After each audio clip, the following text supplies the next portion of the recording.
saluto Eugenia Raggi, saluto il dottor Albino Ruberti, capo di gabinetto della Regione Lazio, e saluto il vicepresidente della Fondazione Museo Alberto Sordi, il dottor Giambattista Faralli. Ringrazio tutti gli intervenuti, vedo tante personalità importanti, è una giornata a cui teniamo molto e soprattutto mi piace sottolineare come la grande ricaduta comunicazionale di questi giorni con quotidiani, con intere pagine, parlo del Messaggero che è partner delle iniziative del centenario, parlo di Repubblica che oggi ha allegato 24 pagine di speciale, quotidiani, televisioni pubblica e privata con speciali di ogni tipo. Mi piace ricordare i 15 volumi usciti in occasione del centenario. Mi piace ricordare le 18.000 presenze, prenotazioni che abbiamo già a 3 mesi dall'inizio della mostra che aprirà il 16 settembre e per la visita della villa.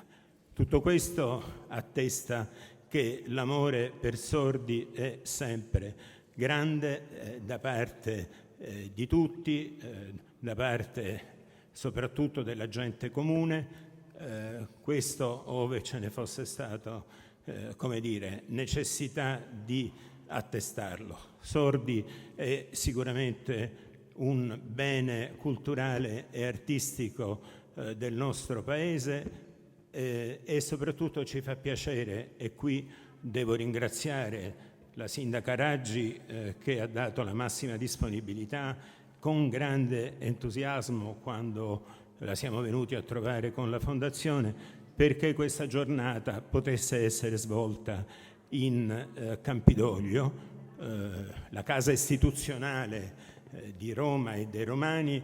Sordi rappresenta la romanità come nessun altro. Diceva che ho girato tutto il mondo, ma non c'è città che possa eguagliare neanche lontanamente Roma.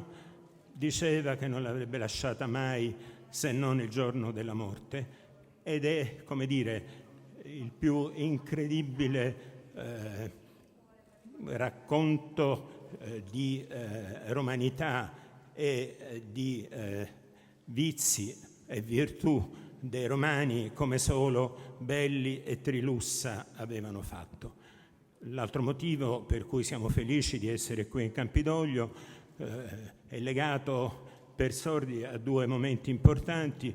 Uno è quello del 15 giugno del 2000, in occasione dell'80° compleanno, quando il allora sindaco Rutelli volle che Sordi diventasse sindaco per un giorno, con una giornata quasi da Oscar in cui lui fu felice e lo continuò a dichiarare per molto tempo.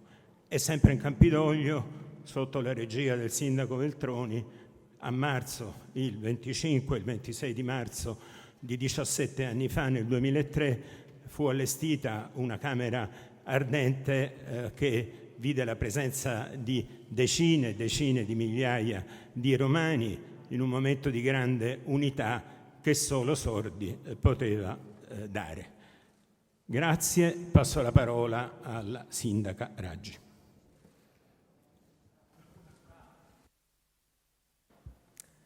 Grazie, benvenuti a tutti in questa giornata così particolare. Permettetemi innanzitutto di aprire con dei saluti sicuramente istituzionali non scontati ma sentiti. Saluto sicuramente il presidente onorario della Fondazione Alberto Sordi, Walter Veltroni, il presidente della Fondazione Alberto Sordi, Italo Ormanni, il dottor Gianni Letta, il presidente dell'Associazione Nazionale Industrie Cinematografiche Audiovisive e Multimediali, Francesco Rutelli, la vicepresidente vicaria dell'Assemblea Capitolina, Sara Seccia, il produttore cinematografico Sergio Giussani, vi ho visto in sala, gli attori Cristian De Sica, Carlo Verdone e Edoardo Pesce, che condivideranno con noi una riflessione e lasceranno una testimonianza. il vicepresidente della Fondazione Alberto Sordi, Giambattista Faralli, il capo di gabinetto del presidente della Regione Lazio, Albino Ruberti, il dottor Alessandro Nicosia, che ci conduce in questa giornata, ripeto, così particolare. È sicuramente un momento da ricordare, quello del centenario della nascita di Alberto Sordi, un attore straordinario che ha saputo descrivere Roma, la romanità e i romani in modo molto pungente, a tratti ironico, a tratti un po' malinconico. Ha sempre trovato una vena umana anche nei personaggi che probabilmente erano un po' più particolari, e ce li ha fatti amare, ci ha fatto identificare con loro, e io credo che questa sia indice di una grande capacità, non solo di interpretazione ma di empatia. È fondamentale, ricordano tutti il grande rapporto che Alberto Sordi aveva con il suo pubblico, che ringraziava sempre, non mancava mai di ringraziare per il seguito, per l'ispirazione, per il sostegno. E io credo, come ha appena detto il dottor Nicosia, che già l'elevato numero di prenotazioni per visitare la casa di Alberto Sordi sia un segno importante, per farci capire come questo personaggio in realtà continui ad accompagnarci un po' nelle nostre storie quotidiane. Nella sua vita, oltre ad essere attore, è stato tante cose, per la verità, no? Ricordiamo anche un periodo nel quale è stato editorialista per Il Messaggero e ha raccontato sempre in maniera aneddotica alcuni episodi della sua vita e alcuni episodi di Roma, la città che amava tanto e che ha saputo raccontare in maniera così magistrale. Ricordiamo quando è stato sindaco per un giorno, il 15 di giugno del 2000, ricordiamo quando ha salutato l'addio alla lira nel 2002. È stata una parte importante della nostra città e io credo che continui ad esserlo. Occasioni come questa ci fanno ricordare un po' anche una parte importante della nostra identità, quindi bisogna ricordare, bisogna ogni tanto fermarsi, ricordare anche chi siamo stati e personalità grandi che con la loro leggerezza nel raccontare sono stati in realtà molto profondi e molto vicini a ciascuno di noi. So che la Fondazione ha fatto richiesta per intitolare la piazza antistante la villa alla sorella, gli uffici stanno lavorando, stiamo seguendo con apprensione e attenzione questa vicenda che ci piace molto e vi ringrazio per la richiesta. E a questo punto, prima di passare la parola agli altri, non mi resta che darvi appuntamento a settembre nella sua villa per scoprire una parte inedita di Alberto, una parte che non tutti conoscevano ma che credo saprà conquistare ancora di più il cuore di tutti noi. Grazie davvero. Grazie Sindaca. Albino Ruberti porta il saluto della Regione Lazio.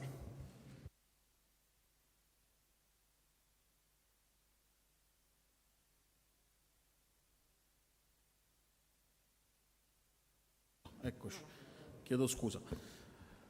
Porto il saluto del Presidente Zingaretti, che purtroppo era impegnato in un altro appuntamento istituzionale, ma era giusto essere qui per questa occasione così importante, per questa scelta fatta dal Comune di Roma, che sin dal primo momento abbiamo voluto sostenere e collaborare, di un'iniziativa così importante per Alberto Sordi che Alessandro Nicosia ha proposto sia attraverso un'attività espositiva sia attraverso la valorizzazione della villa, della sede.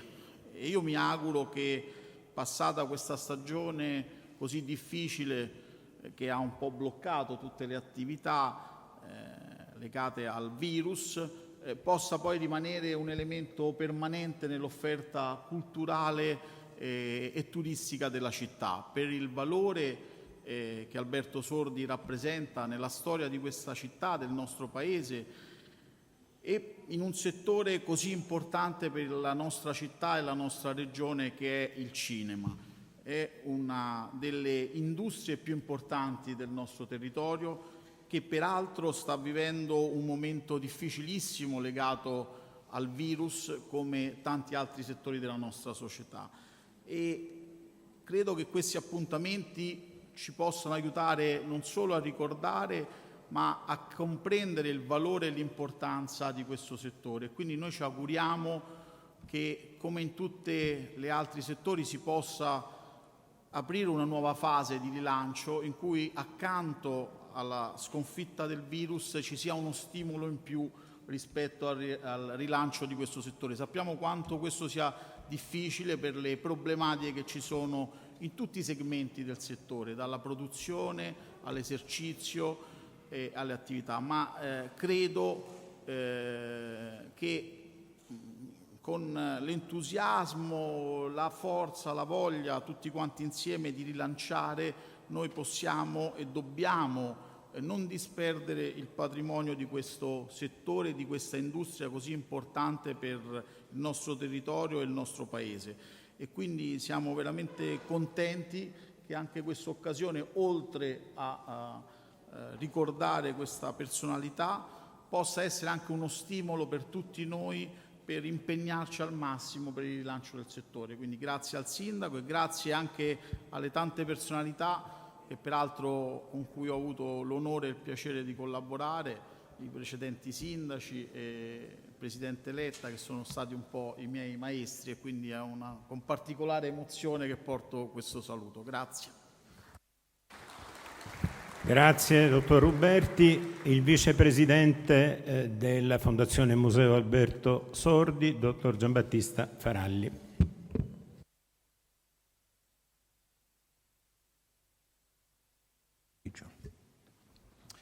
Buongiorno, volevo innanzitutto ringraziare in maniera speciale la Sindaca per tutto il suo interessamento e per averci informato che il piazzale antistante la villa auspicabilmente verrà intitolato ad Aurelia Sordi. È un luogo indissolubilmente collegato alla famiglia Sordi ed è dunque giusto che sia così. Grazie, signor Sindaco. Terminata la mostra, che come sappiamo terminerà il 31 gennaio, salvo proroghe perché le richieste sono davvero tante, la villa verrà aperta stabilmente al pubblico per diventare quel museo che era nei desideri di Alberto e di Aurelia. Aurelia nel 2011, con una lungimiranza davvero straordinaria, creò la Fondazione Museo Alberto Sordi, curandone fino nei dettagli uno statuto blindato che prevede che la Fondazione si debba occupare esclusivamente della cura della memoria di Alberto Sordi e della istituzione di un museo nella villa che non può avere nessun'altra destinazione se non quella museale, quindi non potrà mai essere alienata o altro.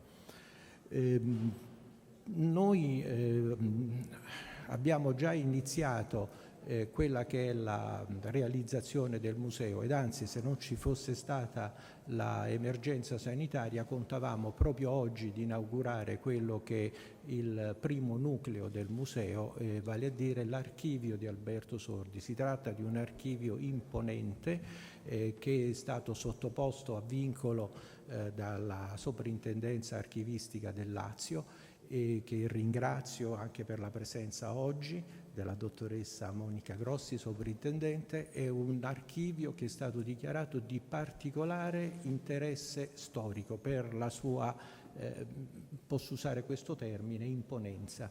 Raccoglie tutta la storia non solo di Alberto Sordi, artista, ma diciamo forse di tutto il cinema italiano, il teatro italiano e più in generale della cultura italiana del Novecento. È un archivio che noi vogliamo poi in futuro implementare con altri archivi di altri artisti, con altro materiale che ci verrà fornito, perché nella villa, come sapete, gli spazi non mancano e quindi abbiamo l'ambizione di fare di questo archivio un piccolo centro di studi e di consultazione. La villa vera e propria, quella che conoscete con tutti i suoi le sue bellezze interne, il teatro e anche luoghi quali la Barberia, che sono diventati ormai quasi mitici, verrà lasciata intatta e sarà proprio la parte del museo destinata alla memoria di Alberto Sordi. Accanto alla villa, negli spazi di giardino amplissimi dove c'è oggi la piscina, in alcuni cortili interni, speriamo di poter realizzare dei padiglioni per mostre temporanee, di modo che la struttura museale sia una struttura viva, che offra sempre continui spunti di interesse per la cittadinanza, cittadinanza di Roma, che, come sappiamo, ce l'ha detto tante volte Alberto, è il suo vero erede. Tra l'altro nello statuto della Fondazione c'è una clausola che pochi conoscono, che recita che se la Fondazione non istituirà il Museo della Villa, tutto il patrimonio lasciato da Alberto e da Aurelia dovrà essere devoluto al Comune di Roma. Quindi, però noi speriamo di fare un museo. Grazie per tutta l'attenzione, grazie per la vicinanza. Grazie. Grazie dottor Faralli.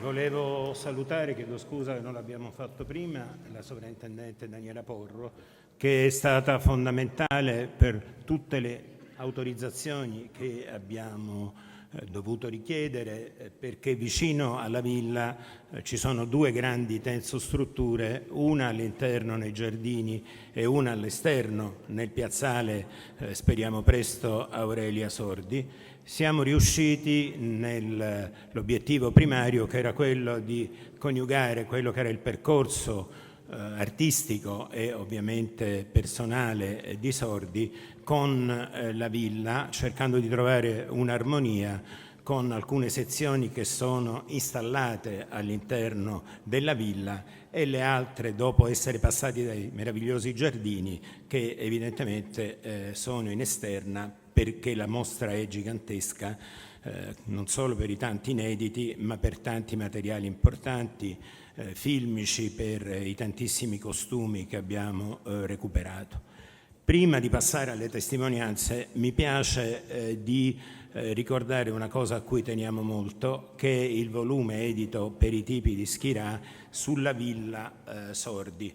Sulla villa c'erano state tante leggende e tante cose che non rispondevano alla verità. Abbiamo fatto per un anno una lunghissima ricerca, ringrazio qui Maria Cristina Bettini, Gloria Satta, Gina Ingrassia. Abbiamo ricostruito attraverso documenti recuperati all'Archivio di Stato e tantissimi fra i quasi 20.000 documenti che Sordi ci ha lasciato. Come sapete, Sordi conservava qualsiasi cosa, a differenza di Fellini, che ho il privilegio di curare con una mostra internazionale itinerante, purtroppo al momento bloccata a San Paolo del Brasile. Che cosa abbiamo scoperto? Le date, che non erano mai state precise, la costruzione della villa da parte di Clemente Busi di Vici nel 1929, chi la possiede per tanti anni, un ministro, un gerarca fascista, Chiavolini, e poi Sordi che la compra nel giro di pochissime ore dopo averla visitata nel 1954, a maggio del 54, iniziando poi dei lavori che ampliano la piscina e che soprattutto costruiscono il teatro, era una legnaia, e la abbelliscono poi di quello che per lui era uno dei grandi amori, fare, come lui dice, se non avessi fatto l'attore sarei stato con grande gioia un antiquario. Per cui questo volume, ripeto, finalmente dice un po' le cose come stanno, ricostruisce la storia vera attraverso documenti che poi sono ovviamente riprodotti sul bel catalogo. Adesso io chiamerei le testimonianze che abbiamo previsto. Inizierei da Edoardo Pesce, che ha rappresentato in maniera magistrale, dandoci una serata di gioia durante il nostro ricovero forzato. Prego, e via. Certo, una responsabilità grossa rappresentare Sordi, credo che l'hai superata con grande professionalità. Mi sono salvato per un pelo. No, è stato un onore fare da tramite, poi basta, ecco, per raccontare magari attraverso appunto un film TV un Sordi un pochino meno conosciuto magari ai più, anche appunto perché visto che ultimamente era uscito questo sondaggio che avevano chiesto a dei giovani chi conoscessero come Albertone, e molti hanno detto Tomba, dicevano, quindi anche sotto casa io ho parlato con dei ragazzi di 20 anni, mi diceva ma che hai fatto il film su Alberto Sordi? Dico sì, dico ma chi è? Dico, bah. Quindi c'è poca memoria, anche forse poi il fatto di una diversa fruizione, no? Internet, come se delegassero tutto a... Quindi insomma speriamo di essere riusciti a fare questo omaggio, che appunto è come un album di fotografie in movimento di Alberto Sordi prima che diventasse Alberto Sordi, quindi di un ventennio che va da quando viene mandato via dall'Accademia Filodrammatica perché aveva un accento un po' troppo romano e poi non era omologato, no? E fino poi a diventare Alberto Sordi con il successo di Un americano a Roma. E quindi niente, era un film anche sulla tenacia, sul non arrendersi, sul prendere la propria unicità come forza, ecco, di non cercare di essere come uno si aspetta, insomma, come gli altri. Quindi questa è stata la forza di Alberto Sordi, secondo me. E grazie. Grazie.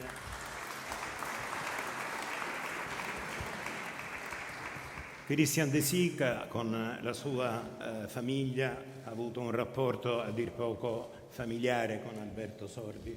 Buongiorno. Abbiamo trovato negli archivi della Fondazione Sordi delle foto bellissime in cui tu ragazzino sei con tuo papà e con Sordi a un matrimonio. Sono foto che ti manderemo, davvero emozionanti. Per me Alberto è stato come uno zio, non ho mai considerato un attore perché veniva 2 volte a settimana a cena a casa, è come mio cognato Carlo, non lo considero un attore, uno di famiglia. E Alberto è stato un rivoluzionario, ha rivoluzionato la comicità nel nostro paese. Una volta i comici si mettevano i nasi finti, i pomelli, i baffetti, i cappelletti, invece lui non era neanche un comico di battuta, era uno che ti guardava così, ma chi sei? Ma che vuoi? E la gente rideva, quindi è stato veramente un grande, e questi italiani sono un po' in estinzione, non è che ce ne sono più tanti come allora. Io devo molto a lui, quando dicono che imito mio padre, dico, no, non è vero, perché papà ha fatto di DNA. Io mi sono molto ispirato a Alberto Sordi e Alberto mi ha aiutato tantissimo. Io ho avuto la fortuna di farci 2 film insieme e uno prima di morire mi ha regalato un paio di gemelli che io conservo e mi ha detto: ogni volta che vedi una fotografia mia ci devi mettere un moccoletto sotto e di grazie a Gesù, e quindi io lo ringrazio ancora oggi e grazie a voi che lo ricordate. Grazie, c'è qui con noi Massimo Ghini e lo invito a portarci una sua testimonianza.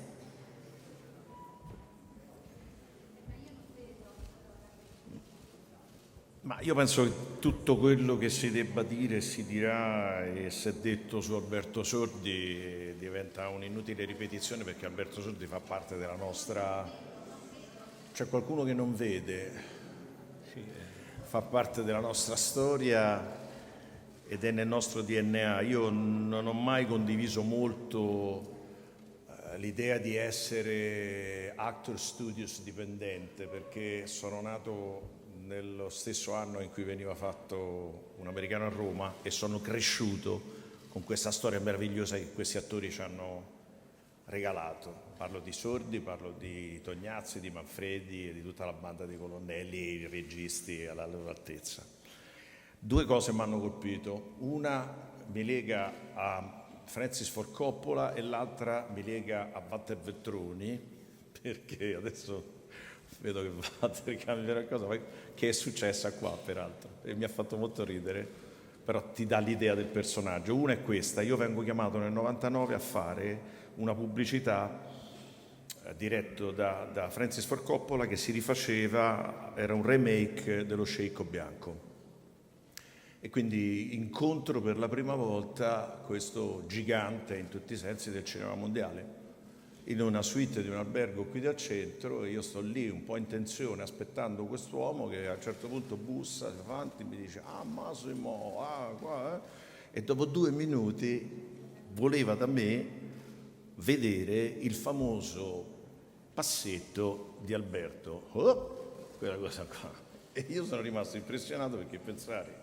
che il regista che aveva diretto dal Padrino a Apocalypse Now stesse così attento a un particolare che forse è completamente nostro, mi ha dato l'idea di quanto fosse un gigante poi da questo punto di vista. E abbiamo provato fino alla fine, mentre giravamo, io giravo vestito da sceicco bianco. L'altra cosa è stato i funerali.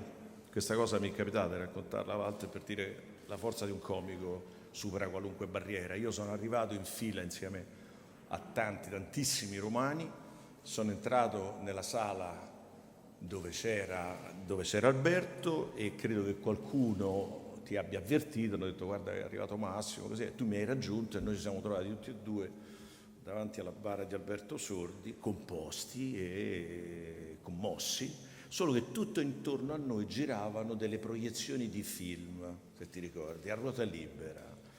E a un certo punto io mi sono distratto perché ho riconosciuto un pezzo di Piccola Posta, che è un momento dove si vede lui che sta entrando dentro un commissariato tutto a vetri e c'è Franca Valeri che entra dall'altra parte, e Alberto Sordi dice solamente questo, la guarda e dice è Calla, e questa cosa faceva venire giù il cinema.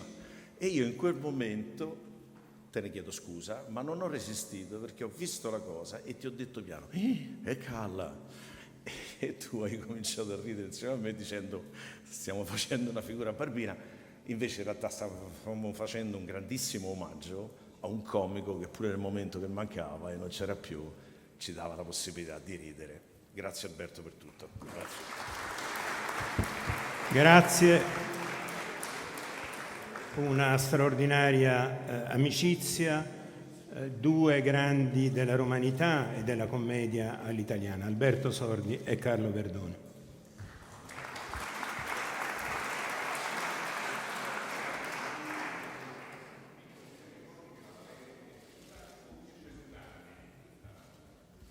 Buongiorno a tutti. Insomma, però essere più grandi di Sordi non è possibile, c'è solo lui e basta. Noi siamo soltanto degli spettatori incantati della sua arte. Io ho conosciuto Sordi quando avevo 20 anni e avevo una tessera del film studio. Dopo i film sperimentali underground cominciarono a fare delle retrospettive su grandi registi italiani, grandi registi americani, grandi registi tedeschi e poi anche grandi attori italiani e stranieri. Quando arrivò la settimana dedicata ad Alberto Sordi, devo dire che là ho capito quanto fosse importante la commedia italiana e quanto fosse importante quell'attore che stavo vedendo. Stavo vedendo un attore sicuramente gigantesco. Perché? Innanzitutto la sua storia è stata una storia veramente importante, perché ha attraversato vari decenni della nostra vita, importantissimi. La guerra, dopoguerra, la ricostruzione, il boom economico, le tensioni sociali, insomma sono stati dei periodi molto importanti, e in più lui ha avuto la fortuna che noi forse abbiamo avuto di meno, di avere una grande narrativa che sosteneva il suo cinema. Ha avuto grandi scrittori, primo fra tutti Zavattini, poi si è anche accostato alla letteratura di autori formidabili, importanti. Quindi c'era una letteratura che aiutava anche il cinema in qualche modo. Però Sordi è stato sicuramente un personaggio gigantesco, perché è stato un grande rivoluzionario perché ha completamente capovolto tutte le regole dell'Accademia d'Arte Drammatica, se n'è completamente fregato dei tempi recitativi, quelli col Birignà, quelle cose, e ha praticamente imposto un suo modo assolutamente futurista quasi, perché nei suoi primi film lui non mantiene mai le regole delle pause canoniche, ma ha delle pause tutte sue, monta sopra la frase dell'altro attore in maniera molto disinvolta, in maniera molto comica, molto divertente. Quindi ha creato un personaggio unico e in più aveva anche una faccia, un viso, una maschera unica. Quindi Sordi praticamente fa parte, secondo me, della galleria delle maschere della commedia dell'arte. Quindi è accanto a pieno titolo a Rugantino, se non più importante secondo me. E noi gli vorremmo sempre molto bene perché lui ha voluto bene a noi attraverso dei film che ci hanno dato il sorriso e la sua immagine è soprattutto legata a un periodo meraviglioso che noi abbiamo avuto e che molti purtroppo non hanno vissuto, la fine degli anni 50 e gli anni 60 che io invece ho vissuto. Piccolo però l'ho vissuti ed era un'Italia che funzionava, era l'Italia della costruzione dell'autostrada del Sole, era un'Italia che incominciava a produrre, c'erano le industrie, la Fiat, le cose, c'erano dei film di commedia belli, c'era un gran buon umore, c'era una grande creatività, perché c'era un orizzonte splendente in fondo, quindi tutti erano belli carichi e tutti erano molto creativi. Sordi ha dato il meglio di se stesso. Il grande Sordi è negli anni 50 e negli anni 60, poi ha fatto dei buoni film anche negli anni 70, qualcuno negli anni 80, poi insomma un attore non è assolutamente però quel Sordi là degli anni fine 50, 60 è stato il Sordi che io amo di più personalmente. È quello che ha fatto sì che ancora oggi il pubblico lo ama e lo ricorda con affetto, proprio perché è legato a un periodo meraviglioso del nostro paese. Quindi grazie alla sindaca che ci dà la possibilità di dedicare alla sorella, che praticamente si è completamente dedicata a lui tutta la vita, quindi se lo merita, povera donna, e anche per la beneficenza enorme che ha fatto. E quindi grazie, perché tutti noi dobbiamo anche qualcosa a lei che l'ha accudito e gli ha voluto bene quasi come una madre in qualche modo. Grazie a tutti voi. Grazie. Prima di chiudere questo incontro, il presidente della Fondazione Museo Alberto Sordi porta un dono alla sindaca. Prego, Presidente.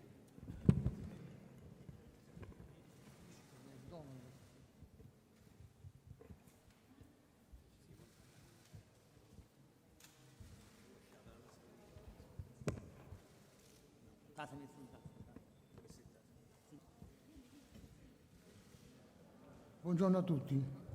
Tra i film centinaia di film che Alberto Sordi ha realizzato, abbiamo voluto scegliere uno di questi per significare ancora una volta una specifica che impersonificava Alberto Sordi. Il Vigile, il film è Il Vigile. Quando io ero ragazzo, quindi nel Mesozoico, si chiamavano agenti metropolitani, poi si sono chiamati vigili urbani, ora si chiamano polizia locale. Comunque lo si definisca, comunque è una struttura dell'amministrazione cittadina, dell'amministrazione capitolina. Ed è tra quelle strutture quella che più direttamente e quotidianamente al rapporto con il cittadino, e che spesso il cittadino nel vigile urbano, consentitemi di chiamarlo ancora così, vede il comune.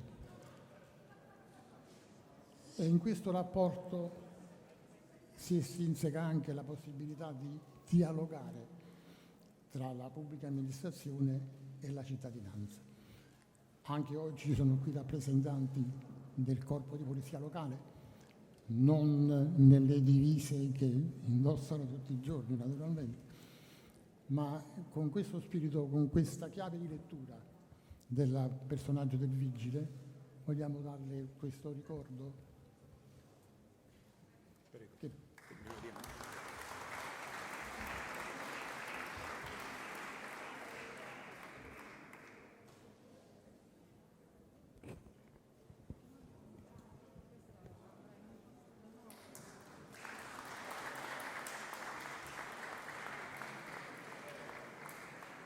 Questa è la prima edizione dell'illustratore più importante che ha avuto Sordi, che è Olivetti, che fa anche il film della Dolce Vita, ed è del 1951.